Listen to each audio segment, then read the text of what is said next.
पुणी बढ़ वर्षा न्यूजकोट परवर्ती प्रसंग कारण 9 तारीख जाए अर्थात आगामी 6 दिन राज्य में वर्षा संभावना रही बिजुली घड़घड़ी सह वर्षा आज 17टी जिला को येलो वार्निंग जारी कर पाणीपाग विभाग से 8टी जिले में प्रबल वर्षा हो पारे यापर 6 तारीख ठू वर्षार विस्तृति बढ़ आकलन करा 6 और 7 तारीख में पूरा राज्य को वर्षार चेतावनी दि जाएगी बिजुली घड़घड़ी सह वर्षा सारा राज्य को सेठी येलो वार्निंग जारी होती 6 तारीख में 12टी जिला और 7 तारीख में 10टी जिले में प्रबल वर्षार संभावना कथा आकलन करुच्ची पाणीपाग विभाग। अधिक आलोचना करबा आम सहित पाणीपाग विशेषज्ञ विश्वजित साहू जोड़ी विश्वजित स्वागत करिबा आलोचना को जो भली भाव में आमे गोटे बन्यार स्थिति देखीचे तार प्रभाव ए पर्यंत मध्य रही विशेषकर उत्तर ओडिशा रे सेही भितरे वर्षा आहुरी सांघातिक स्थिति आशंका करा जाई पारे उत्पन्न करिवो। वर्षार मात्रा जदिव आम देखुचे जे सेतेबेले रेड वार्निंग ऑरेंज वार्निंग थिला किंतु वर्तमान येलो अलर्ट जारी करा जाइछि किंतु वर्षार संभावना को देखा जाउछि कि जो भली 17टी जिला एबे आज माने अलर्ट करा जाइछि एवं 17टी जिला को एवं परवर्ती समय रे मध्ये आगामी 6 दिन पई वर्षा होई पारे 6-7 बेल को बढ़ी पारे। नमस्कार प्रथम आपन जदि देखिबे जो वर्तमान राज्य रे जो वर्षा जारी रही आपन अगस्त 1 तारिख रु आज पर्यंत सेटा आपन कहि परिबे कि मौसमी जनित जेतु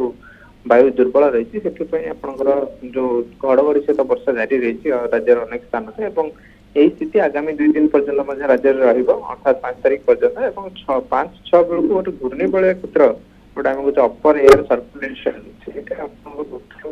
अंचल सृष्टि होबार संभावना रोचे जहाँ प्रभाव में आम जहाँ सिचुएसन रोचे कि आपंकर 6 ରୁ 8 भितर राज्यर हल्का वर्षा हो काँ भा आप गोटे 2टा स्थान रे उत्तर ओडिशा और उपकूल बेल्ट रे आपंकर प्रबल वर्षा हो पाए गोटे 2टा स्थान में सेमती किसी बड़ विस्तृति रही जमी प्रीवियस सिस्टम गुड़िया था काँ भा आपंकर वर्षार परिमाण एक्टिविटी देखा मिलवार संभावना अच्छी किंतु जो चांसेस रोचे आप पाखापाखि आम कहीपर 9-10 बेलू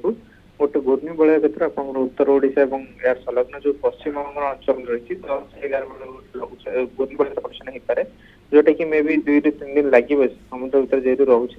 13-14 बेलू गोटे लघुचाप रूप नहीं पारे किंतु यार गतिपथ एवं तीव्रता वर्तमान को कहना मुस्किल है जदि प्रीवियस सिस्टम भली से उत्तर ओडिशा दे क्रॉस करे निश्चित भाव ओडिशा पुणी थे बड़ धरण वर्षा हो पाए।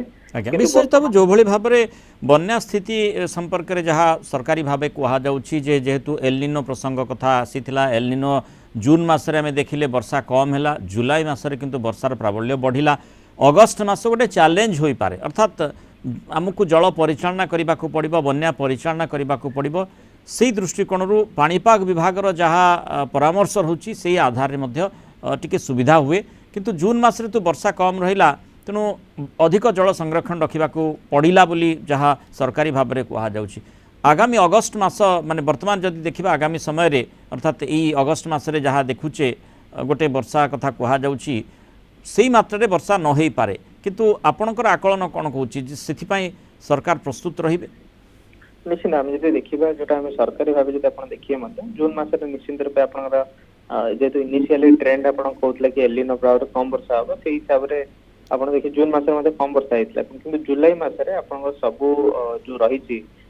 डैम हो कि नदी नदी जलस्तर बहुत अधिक वृद्धि पाई कारण बैक टू बैक आप 4टी लघुचाप क्षेत्र सृष्टि होता है जुलाई मसरे देखिए अगस्ट मसरे चैलेंज कौन रहिबो अगस्ट रे से भली स्थिति रहिबो ना पुणी जून भली स्थिति आसी जिवो नहीं अगस्ट जब आम देखिए मिक्स सिचुएशन रही अर्थात आपंकर अगस्ट 10 पर्यंत आप देखिए बड़ धरण वर्षा नहीं क्या भा आपंकर वर्षा रही पारे किंतु अगस्ट 14 पर जहाँ वर्तमान इंडिकेशन टी मिलूँ आपंकर हल्का प्रबल वर्षा हो पारे किंतु अगस्ट मध्य जब देखा जुलाई भली तो से बड़ धरण वर्षा हेनी कि मौसुमी समय जमी वर्षा हुए ताठू मे भी आप देखिए राज्य में डेफिसीट में भी जापे पाखापाखि -10% कि -5% ना स्वाभाविक रहा किंतु बहुत अधिक वर्ष जमी जुलाई मसरे से तो इंडिकेशन वर्तमान आप देखिए मिलूना किंतु ठीक ठाक वर्षार परिमाण जब देखिए बहुत अधिक रही कि बहुत कम रही किंतु अनडिस्ट्रीब्यूटेड जमी आप देखिए अगस्ट 1 ରୁ 10 भितर बड़ वर्षा ना कि 14 पर आम जो कहे वर्षार परिमाण और विस्तृति टिके वृद्धि पाइबार संभावना रोचे।